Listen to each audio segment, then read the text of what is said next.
శ్రద్ధాంజలి.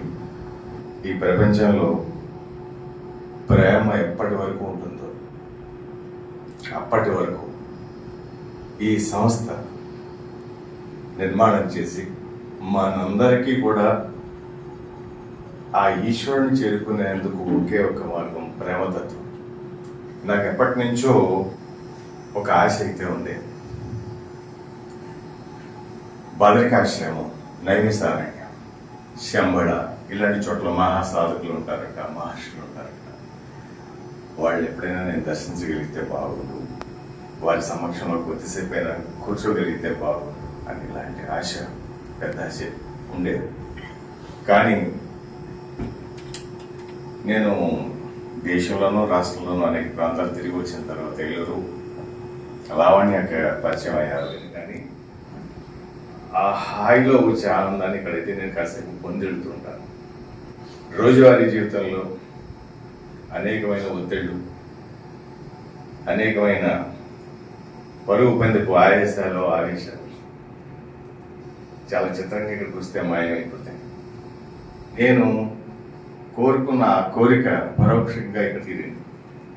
నాకు తెలిసిన బ్రాహ్మూర్తులు మీరందరిలోనూ నాకు కనిపించేది నాకు తెలిసిన అక్కయ్య గారు, వాళ్ళ ద్వారా తెలిసిన బాబా.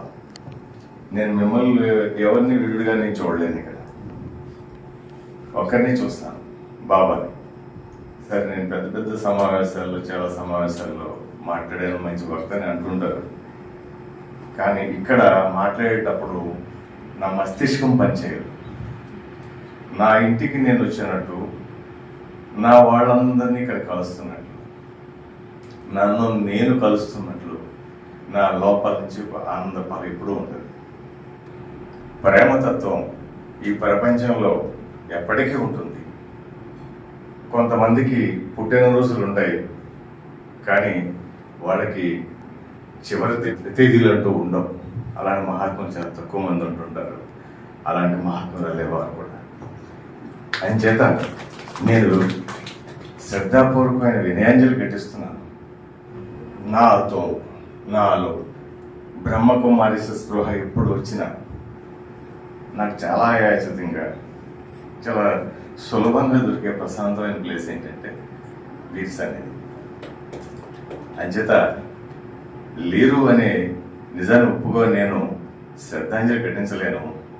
వారు నాతోనే ఉన్నారు. ఆనంద బాష్పాంజలి మాత్రమే ఘటించగలను. ఈ అవకాశం మీ అందరికీ ధన్యవాదాలు.